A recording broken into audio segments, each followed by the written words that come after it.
vous a peut-être échappé qu'en novembre 2012 s'est tenu le grand sommet économique Europe-Asie. Il s'est tenu au Laos. Alors pour la première fois, ce petit pays s'est retrouvé au centre de la communauté internationale, ce qui a rempli de fierté les Laotiens. Le Laos est l'un des pays les plus pauvres de l'Asie du Sud-Est et en même temps, Vientiane, la capitale, ressemble désormais à celle des pays émergents. Boom de l'immobilier, embouteillage, nouvelle classe moyenne et classe riche, société de consommation. Donc aujourd'hui, nous allons prendre des nouvelles du Laos. Le Laos est au cœur de la péninsule indochinoise. Sa capitale, c'est Vientiane. Il a pour voisins le Vietnam, le Cambodge, la Thaïlande, la Birmanie et la Chine. Le Mékong forme une grande partie de sa frontière avec la Thaïlande, ainsi que celle qui le sépare de la Birmanie. C'est un pays enclavé, montagneux, avec la cordillère Anamitique à l'est. Sa superficie est de 237 000 km², ce qui représente à peu près les 2 tiers de la superficie de l'Allemagne. Et en 2013, le Laos compte 6,5 millions d'habitants, soit 27 habitants au kilomètre carré. Ça veut dire que c'est un pays peu peuplé. Le Laos est pluriethnique et majoritairement bouddhiste à 67%, animiste à 30%, et on trouve aussi une minorité chrétienne et musulmane. La population du pays est très jeune, un Laotien sur 3 a moins de 15 ans. Et le quart de cette population vit aujourd'hui avec moins de 2 dollars par jour et par personne, alors que ce pays dispose pourtant de nombreux atouts. D'abord, il y a les richesses naturelles et en particulier, il y a l'eau. Le Mékong, c'est le plus long fleuve de l'Asie du Sud-Est. Et son cours inférieur est peu exploité. En termes d'énergie hydraulique, le potentiel du bas Mékong est donc très important pour le Laos. Il y a aussi les ressources forestières. La forêt couvre environ 40% du territoire laotien. On y trouve entre autres du teck, du palissandre, c'est-à-dire des espèces dont les bois ont une grande valeur sur les marchés internationaux. Le bois constitue d'ailleurs l'un des principaux produits d'exportation du pays et il est aussi à l'origine de nombreux trafics. Il y a aussi des ressources minières, notamment de l'or, du cuivre, du zinc, de la bauxite. Dans les zones que vous voyez là sur la carte, ces ressources sont exploitées ou potentiellement exploitables. Enfin, il y a l'agriculture.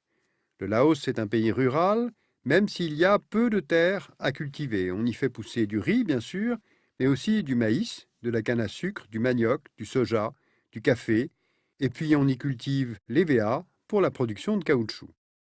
Bien, alors comment ces ressources sont-elles gérées? Faisons un peu d'histoire récente. En 1975, à la fin de la guerre du Vietnam, la guérilla communiste du Pathet Lao, soutenue par les Vietnamiens, renverse la monarchie laotienne et prend Vientiane, la capitale. Depuis, le pays est dirigé par un parti unique, le Parti révolutionnaire populaire Lao. C'est aujourd'hui l'un des derniers États avec une idéologie d'inspiration communiste. Après une courte période de collectivisation, la République démocratique populaire Lao s'ouvre à l'économie de marché à partir de 1986 et on assiste alors à un début d'entrepreneuriat privé et à l'accueil d'investissements étrangers. Cette stratégie de développement, modelée sur celle du frère vietnamien et du grand voisin chinois, va de pair avec un contrôle politique strict. Liberté d'expression encadrée, aucune dissidence tolérée.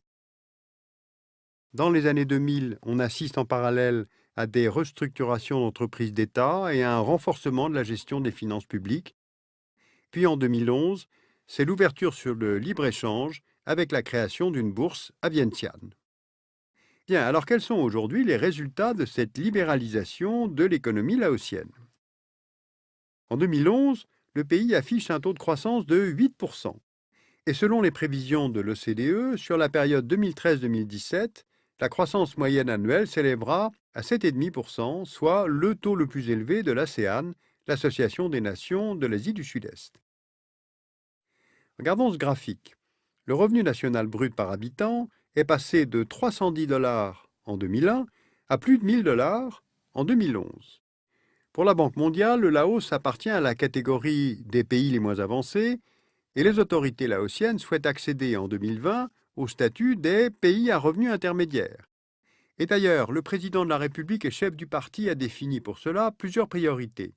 Assurer une croissance soutenue de 8% par an, d'ici 2015, diminuer la pauvreté, en la ramenant de 24% à 10% de la population, scolariser 100% des enfants dans le primaire, c'est-à-dire remplir le deuxième des objectifs du millénaire pour le développement, et enfin poursuivre les réformes économiques. En février 2013, le Laos a été admis au sein de l'Organisation mondiale du commerce. Donc, question, ce pays doté d'une telle croissance peut-il devenir un nouvel émergent en Asie du Sud-Est? Pour cela, le Laos doit répondre à la très forte demande économique de ses voisins, Chine, Vietnam, Thaïlande. C'est pourquoi le gouvernement laotien négocie ses ressources naturelles en octroyant des concessions. En quoi consiste-t-elle? Il y a d'abord des concessions sur les terres. Les entreprises chinoises ont investi dans de très vastes plantations d'EVA, notamment dans le nord du pays, développant ainsi l'industrie du caoutchouc dans cette région, aujourd'hui économiquement sinisée. Par exemple, la ville de Boten, sur la frontière sino-laotienne, est une zone économique spéciale. Depuis 2002, cette concession, octroyée aux investisseurs chinois pour une durée de 30 ans, est devenue de facto un territoire chinois. Le gouvernement laotien octroie également des concessions sur les mines. Dans le sud du pays, Sepon est l'une des deux grandes mines de cuivre et d'or du pays. La compagnie qui l'exploite est détenue à 10% par le gouvernement laotien et 90% par une filiale de China Mine Metal Group. Il y a aussi des concessions sur les ressources hydriques, qui sont très importantes dans le pays. La capacité de production du secteur hydroélectrique laotien est aujourd'hui de 2500 MW. Or, elle pourrait atteindre 50 000 MW selon le Quai d'Orsay. Or, dans cette région du monde, la consommation en électricité devrait croître d'environ 7% par an d'ici 2025. L'objectif de Vientiane est donc de faire du Laos la batterie du sud-est asiatique. En 2011, les 3/4 de l'électricité produite au Laos ont été exportés, principalement grâce au barrage hydroélectrique situé sur la Nam Ton, un affluent du Mékong. Cet ouvrage a été inauguré en décembre 2010 et le consortium qui l'exploite est formé par le gouvernement laotien à hauteur de 25%, par la compagnie thaïlandaise ECCO et par le français EDF. 95% de sa production est destinée à la Thaïlande, où les besoins industriels sont bien plus importants que ceux du Laos et où l'opinion publique thaïlandaise s'est opposée à ce type de barrage. Et puis, il existe d'autres projets de grands barrages sur l'ensemble du bassin du Mékong. En 2011, le projet du barrage de Sayaburi a été officiellement suspendu en raison de l'hostilité de certains États riverains préoccupés par les conséquences environnementales. Or, le 7 novembre 2012, le chantier a malgré tout été inauguré par les autorités laotiennes, affichant ainsi clairement leur choix de privilégier la production d'hydroélectricité et les relations économiques avec la Thaïlande. Eh bien justement, regardons maintenant les rapports du Laos avec ses voisins. D'abord, il y a le Vietnam, qui est l'allié historique en raison de l'alliance entre le Pathet Lao et le Viet Minh lors des guerres d'Indochine et du Vietnam. Entre 2005 et 2010, le commerce bilatéral a connu une croissance annuelle moyenne de 24%. Autre voisin, la Thaïlande, avec qui les échanges commerciaux sont aussi extrêmement denses. Les relations bilatérales s'améliorent entre les deux pays depuis le rapatriement des réfugiés Mnong installés en Thaïlande, notamment dans le camp de Huay Nam Khao. Je vous rappelle qu'en 1975, les Mnong avaient fui le Laos en raison de leur soutien aux Américains pendant la guerre. Et puis enfin, il y a la Chine. Aujourd'hui, elle investit massivement au Laos, notamment dans les infrastructures routières. Les grands axes, effectivement, dans ce pays sont peu nombreux. C'est pourquoi Vientiane cherche à désenclaver le pays en le reliant au nord à la Chine et au sud à la Thaïlande. Si on regarde maintenant le réseau ferroviaire, il y a aussi un projet de ligne à grande vitesse entre Kunming et Vientiane qui permettra de mieux relier le Laos à ses voisins. La Chine investit aussi dans l'immobilier, dans l'énergie, le secteur minier, le caoutchouc, le secteur hôtelier.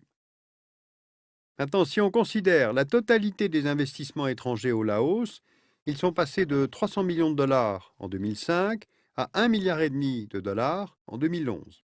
Et 80% de ces investissements ont été orientés vers les secteurs de l'hydroélectricité et des mines. Donc en résumé, des ressources naturelles importantes, une position centrale entre les marchés chinois, thaïlandais, vietnamiens. Les potentiels de développement au Laos sont considérables et en même temps, les freins sont nombreux avant de pouvoir rejoindre le club des émergents. Et ces freins, les premiers, c'est le clientélisme et la corruption. Selon Transparency International, en 2012, le Laos est classé 160e sur 176 pays. C'est l'État le plus corrompu de la région, avec la Birmanie qui, elle, est au 172e rang mondial. Finalement, le Laos est dans un cas de figure identique à bien des pays qui émergent. Les potentiels sont importants, mais les freins presque tout autant. Alors, frein numéro 1, la corruption, on l'a vu. Frein numéro 2, le déficit commercial. Le pays importe 2 fois plus qu'il n'exporte, notamment des produits pétroliers, des biens d'équipement. Donc, le déficit commercial est amené à se creuser. Frein numéro 3, les inégalités. Les disparités sont importantes entre Vientiane, la capitale, et le reste du pays qui est pauvre, qui est enclavé.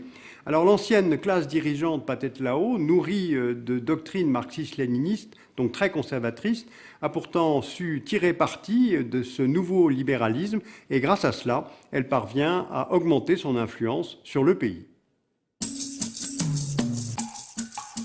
De Vanina Boutet et Vatana Polsena, vous pouvez lire Laos, Société et Pouvoir aux éditions Les Indes Savantes et également de Vatana Polsena, Laos, un pays en mutation, collection Asie plurielle chez Belin.